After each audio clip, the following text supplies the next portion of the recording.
तारीख को आया है और हेलो, स्वागत है आपका रोजगार अपडेट्स में। 22 जनवरी 2000। जैसे कि आपको मालूम है कि यूपीएससी 2025 सिविल सर्विसेज एग्जामिनेशन का नोटिफिकेशन जारी हो चुका है। ये नोटिफिकेशन 21 जनवरी 2025 को जारी हुआ है और फॉर्म भरने की जो डेट स्टार्ट हुई है वो 22 जनवरी 2025 और लास्ट डेट अपनी 11 फरवरी 2025 है। तो आप लोग लास्ट डेट का इंतज़ार ना करके फॉर्म भर दीजिए, उसी फॉर्म भरना शुरू कर दीजिए। सो मैं आपको इस डिटेल में आपके साथ डिस्कस करूँगा कि क्या एलिजिबिलिटी है, क्या एज लिमिट है, कितनी वैकेंसी है और क्या सिलेबस होगा आपका। जैसे कि आप सभी जानते हैं कि यूपीएससी में there are 3 stages: prelims, mains and interview.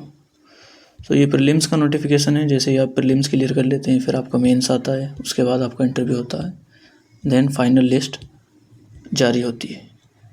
सो हम 1 बाय 1 डिस्कस करेंगे। सबसे पहले हम देखते हैं यहाँ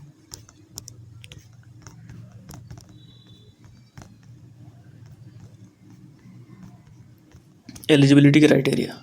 तो यूपीएससी के लिए जो एलिजिबिलिटी क्राइटेरिया है वो आपकी मिनिमम एज 21 ईयर होनी चाहिए, मैक्सिमम 32। उसके साथ आपको फिर कैटेगरी वाइज जो आपको रिलैक्सेशन मिलता है। फॉर एग्जांपल जैसे ओबीसी के लिए आपको 3 साल का रिलैक्सेशन मिलता है, एससी एसटी के लिए 5 साल का रिलैक्सेशन है।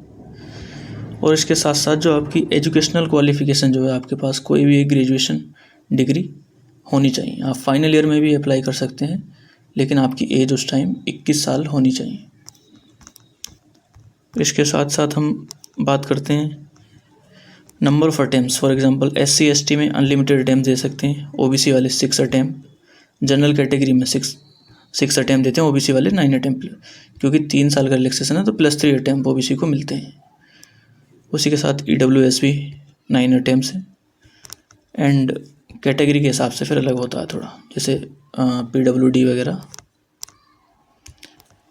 फिर उसके लिए हम बात करते हैं कैसे हमें अप्लाई करना है। तो आपको ओटीआर आपका एक बना हुआ होगा, नहीं हो तो आप अपना एक, अगर पहली बार अप्लाई कर रहे हैं तो आप ओटीआर बनाएंगे अपना, 1 टाइम रजिस्ट्रेशन।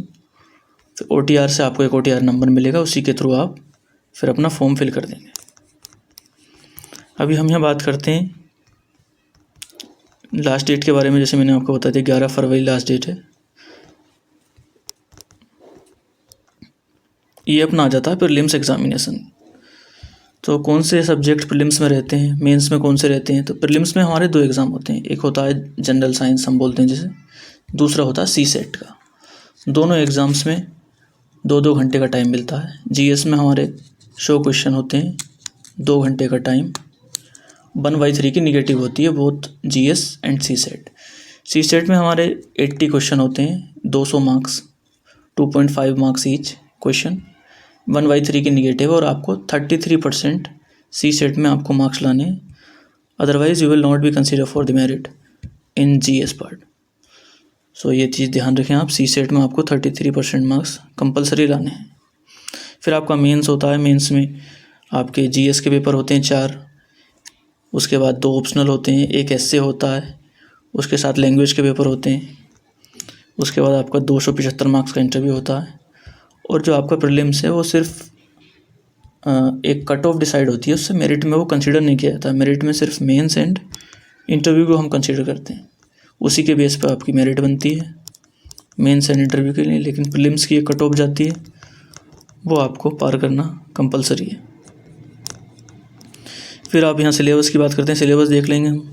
पेपर 1 200 मार्क्स, 2 घंटे, जैसे मैंने अभी बताया आपको। इसमें आपके सारे सब्जेक्ट हैं, जैसे यूपीएससी में ये मेंशन किए current events of national international importance, history of India and national movement, world geography आती है इसमें, पॉलिटी आती है अपनी, इकोनॉमिक्स है, उसके बाद एनवायरनमेंट है, बायोडाइवर्सिटी है, जनरल साइंस आ जाती है थोड़ी, करंट अफेयर्स का सेक्शन अच्छा खासा रहता है, वो सब आप देख लेंगे। फिर पेपर 2 में हमारी कॉम्प्रहेंशन आती है, इंटरपर्सनल स्किल, लॉजिकल रीजनिंग है, डिसीजन मेकिंग, मेंटल एबिलिटी, और ये बेसिक लेवल का मैथ आता है 10th लेवल का। कभी लिख तो यहाँ बेसिक लेवल का होता है लिखा हुआ, लेकिन कभी कभी क्या है हाई लेवल का भी आ जाता है, तो इसलिए आपको खुद को तैयार रखना है। सीसेट आपका नहीं डिस्क्वालीफाई होना चाहिए, वरना आपकी मेहनत जो है वो जीएस वाली भी बेकार जाएगी।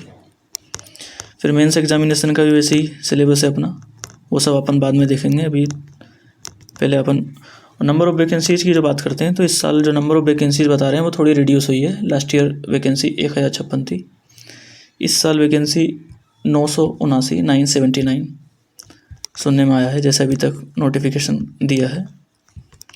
उसके बाद ये सारे दिए हैं अपने ऑप्शनल के।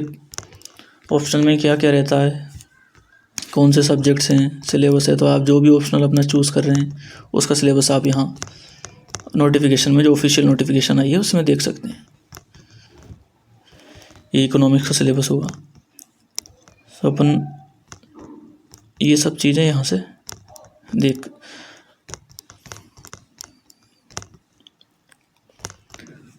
ये सारा नोट उसका दिया है अपना ऑप्शनल का सारा सिलेबस।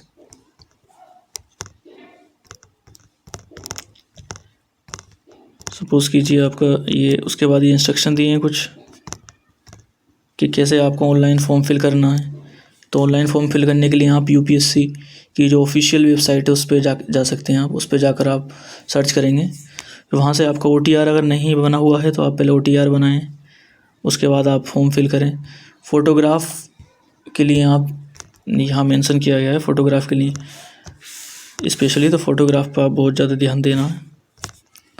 फ़ोटोग्राफ, ये Instagram for uploading instructions in respect of uploading of photograph while filling up online application form. तो फ़ोटोग्राफ जिस दिन से नोटिफिकेशन निकला है उससे 10 दिन पुराना नहीं होना चाहिए। सपोज़ 22 तारीख से आपका फॉर्म अप्लाई कर सकते हैं, तो आपका जो फ़ोटोग्राफ है वो 12 जनवरी से पहला नहीं होना चाहिए, उसके बाद वाला ही हो, अदरवाइज़ आपका कैंडिडेचर कैंसिल कर दिया जाएगा। तो please keep this in mind. और उसके साथ आपका जो फ़ोटो है उसके नीचे आपका नेम लिखा हुआ होना चाहिए, डेट होना चाहिए कि किस दिन आपने फ़ोटो खिंचाया, नेम एंड डेट मेंशन करेंगे आप उसके नीचे। उसी के साथ साथ जो आपका फ़ोटो है उसमें 3/4 मतलब 75% जो स्पेस है वो आपके फेस का होना चाहिए। साथ ही यहाँ पे लिखा है कि आपका जो जिस भी आपने जैसे भी फ़ोटो खिंचाया, आपने बीएड में खिंचाया है तो आप बीएड में ही जाएंगे, प्रीलिम्स में भी, मेंस में भी, इंटरव्यू में भी। अगर आपने क्लीन सेव फ़ोटो क्लिक कराया है तो आप क्लीन सेव में ही तीनों स्टेज में जाएंगे। तो यहाँ पे मैं आपको बताना चाहूँगा कि आप क्लीन सेव में जाएँ तो वो ज़्यादा बेहतर है, क्योंकि इंटरव्यू में मोस्टली क्लीन सेव में ही कैंडिडेट जाते हैं, तो वो ज़्यादा इम्पैक्टफुल होता है। So please keep this in mind that you have to click your picture in clean saving.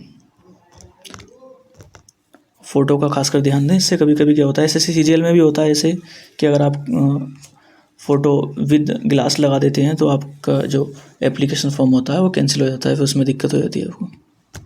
दूसरी यहाँ पे बोल्ड करके दिया है notification, point number 10, a candidate should reach at the venue well in at least 30 minute before the exam. मतलब candidate जो है 30 minute पहले एग्ज़ाम में जाए, अगर otherwise there will be not allowed, so your entry will be not allowed inside the classroom. Last year भी हमने देखा था, ये बहुत रील वायरल हुई थी। एक लड़की थी जो उसके बाहर रो रही थी, लेकिन उन्होंने एंट्री नहीं दी थी। तो ये हमारी ड्यूटी है कि we have to reach on time, otherwise we can't blame them. ये पोस्ट दी हैं, इसमें कौन कौन सी पोस्ट आती हैं अपनी, जैसा हमें मालूम है इसके अंदर 22-23 पोस्ट आती हैं, और इसमें मैक्सिमम जो है ग्रुप ए की पोस्ट होती हैं। कुछ पोस्ट जो हैं 4-5 पोस्ट वो ग्रुप बी की होती हैं। जो प्रेफरेंस देते हैं लोग, खासकर IAS, फिर उसके बाद IPS देते हैं, कुछ IFS देते हैं। That's depend on person to person. उस पर आपको भी ध्यान नहीं देना है, आपको ध्यान देना है कि एलिजिबिलिटी क्राइटेरिया, ये सब प्रीलिम्स के यहाँ सेंटर दिए हैं कि प्रीलिम्स का सेंटर कहाँ कहाँ, काफ़ी सेंटर है प्रीलिम्स के, तो आपके ईजिली आपको मिल जाएगा। तो आपको जो मेन चीज़ें ध्यान देनी है वो है आपका फ़ोटोग्राफ, एज लिमिट, और आप अपना सर्टिफिकेट ज़रूर बनवा लें एक बार। सर्टिफिकेट आपका नेशनल सर्टिफिकेट होना चाहिए, जो आपका सेंट्रल सर्टिफिकेट बनता है। स्टेट वाला सर्टिफिकेट जो है वो इसमें नहीं लगता, तो आप सेंट्रल वाले सर्टिफिकेट बनवाएं अपना, OBC का, EWS का, जिसका भी। और सर्टिफिकेट जो है वो पुराना नहीं होना चाहिए, otherwise it will create problem and you will not get the benefit of your reservation category. जैसे कि दिव्या, IS दिव्या थी, उन्हें 105 रैंक आई थी, IPS थी वो, लेकिन उन्हें 105 रैंक पे भी उन्हें नहीं मिल पाया IAS की पोस्ट, क्योंकि उनका जो सर्टिफिकेट था वो पुराना था। सो आपको ये सब ध्यान रखना है। ठीक है, इसी के साथ हम ख़त्म करते हैं। आपकी जो भी क्वेरी हो you can ask me in comment, I will give the answer. Thank you.